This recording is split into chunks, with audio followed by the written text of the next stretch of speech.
to Check Your Leader TV, and in today's video, it's a very, very short video. What I'm going to be doing is just adding some information in regards to the 1813 What If campaign that's being hosted and run by Steve over at Basement 1908. I'm just simply helping out and providing a bit of well, I'll be playing some games with him throughout the campaign, but also offering some little bits of information in regards to some of the detail that might prove useful as we go forward. Now, the purpose of this video is just to discuss a couple of things. The first of which is the orders of battle that you will see being used during the campaign. Now, for the sake of brevity and his own sanity, when Steve put the orders of battle together, he basically listed all infantry as either guards, grenadiers, or line, and made no reference in relation to how many units were actually light infantry. And when I'm talking light, I'm talking about the French Legieux, the Prussian Fusiliers, the Russian Jaegers, and in the case of the Austrians, Grenzers and Jaeger battalions. Rather than putting all of those in for all the various corps and divisions, we're just going to work on a ratio. So essentially, this is the ratio.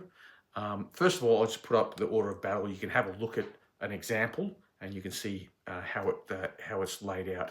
And you'll notice that units are just classed as either line, guards, in the case of Austrians, grenadiers, and then the troop quality. And you'll see there's a lot of troops are classed morale-wise as recruits. So first of all, in relation to how many light infantry battalions are you going to have per division? Well, for the French, the Prussians, and the Russians, 25% or 1/4 of all your infantry per division is light. Now, how you break that up is irrelevant. It's up to you. But for the French, they tended to mass their light battalions all in the one brigade, because the brigade was essentially a regiment with multiple battalions in them. But occasionally you might have, in a brigade that has 4 battalions, you might have 2 or 3 that are line and 2 or 1 that are light. How you do this is up to you. But bear in mind, it's probably just simpler to go this brigade. If there's 4 brigades in this division, this brigade will be the one that has the light infantry in it. Long story short, you cannot exceed 25% of all your troops in a corps being light infantry. In the case of the Prussians, the Russians, and the French. Now, the Austrians are treated somewhat different. They didn't have as many trained light infantry. So as a consequence of that, in every Austrian division, within the 1st brigade, 2 battalions are Grenzer. And if you look in the GDA2 divisional structures, that will explain to you the rules that pertain particularly to the Grenzers. Long story short, if they're fighting as formed infantry, they'll be treated as reservists. But if they operate as independent light infantry and they're skirmishing, then they're treated as line quality. Actually, I misspoke there. They're not treated as line. They're treated as enthusiastic, because they were just more comfortable doing that. Also, in every Austrian corps, you get 1 battalion of volunteer Jaeger that you're allowed to have within a corps. Which brigade or division you put that in is up to you. And so that's worth noting. So that's the issue in regards to the ratio of light infantry. The other thing we have to look at is the morale grading. Now, if they're guards, then they're guards. That's how you're gonna rate them as elite guards. If they are grenadiers, the Austrian grenadiers, then for the most part, just go into the army lists in the General d'Armée version 2 book, and that will tell you what morale ratings those troops will be. You'll also notice in the orders about battles, there's lots of recruits. All armies seem to have a lot of recruits. 50% of all recruits across all armies are actually reservists. And how you break that up, again, is up to you. The only variation on the theme is that Prussian and French recruits are also enthusiastic. Austrian recruits aren't. Swedish recruits aren't. Russian recruits aren't. But French and Prussian recruits, and only French and Prussian recruits, are classed as enthusiastic. Again, go into the General d'Armée version 2 book and have a look at the notes that pertain to the various armies.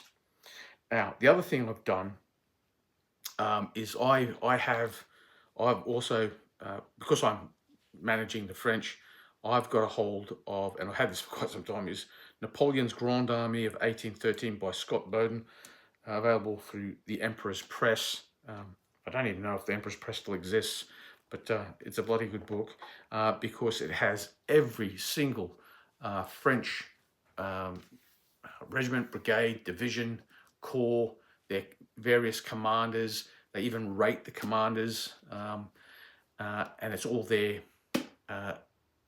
at various stages in the campaign, covering from when they the 1812 campaign, like what the orders of battle were like going into Russia and what they were like coming out of Russia, and then it goes into the 1813 campaign, pre-armistice, and then directly after the armistice, and then at the end of the campaign.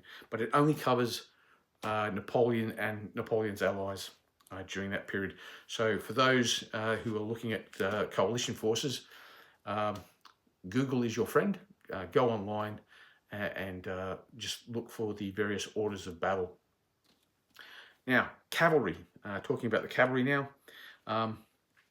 The only cavalry that is classed as battle cavalry are guard cavalry regiments. All other cavalry is campaign, because they've been fighting throughout this. Like, you've got to understand, this 1813 campaign, we're taking it from the armistice, the end of the armistice forward. So the Russians, the Prussians, and the French have been heavily fighting already, so their cavalry's a bit worn out. The only exception to the rule for the French, Prussians, and Russians is guard cavalry. They're still classed as battle cavalry. The Austrians, they're a special case. 50% of all their cavalry, 50% of all their cavalry is classed as battle cavalry for the first month, and then after that, it all becomes campaign cavalry, with the exception of the cuirassier regiments, the heavy regiments. And just on that, again, in the orders of battles that Steve has got, he's got a lot of heavy cavalry. 50% of all the heavy cavalry in a corps or a division, 50% of that so-called heavy cavalry actually is just dragoons. And in General d'Armée version 2, dragoons are not classed as heavy cavalry. They're just normal cavalry, and they can either be battle or campaign. And for the Austrians, they'll be battle cavalry just for the first 30 days. After that, it all reverts to being campaign quality cavalry. And the final thing we're going to touch on now is just in relation to field fortifications. Any division that is stationary in a hex for more than 24 hours, as a minimum, 24 hours, each division can either construct a redoubt capable of holding any size battery or any size individual battalion of infantry, or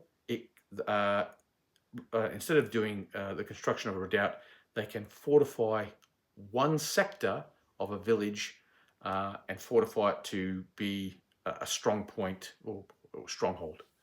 And I think that's it for the notes for this this 1813 campaign.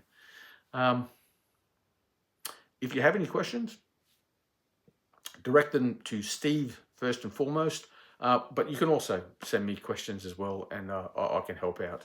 But understand, I'm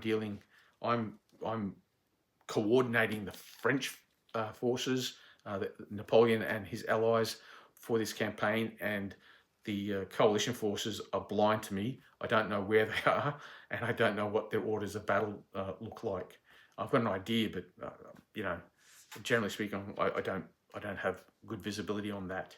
But I can tell you what's in French corps down to individual battalions. And so that's it for now. As for me, what's going on at the moment, I'm about to film an O group battle and upload that. And then once that's done, Steve and I will be looking at playing the first battle in this 1813 campaign, which is shaping to be a very interesting battle. Like I said, I'm coordinating the movement of the French, and there seems to be quite a battle developing in the vicinity of Zwickau in southern Saxony. So that should be a hoot. And if you go to Steve's channel, Basement 1908, there's a video there that speaks to that very event. So I'll wrap it up there, and I will catch you on the next video shortly, which will be a O group battle report. Until then, take care, and I'll catch you on the next one. Yubakwe, and Merry Christmas.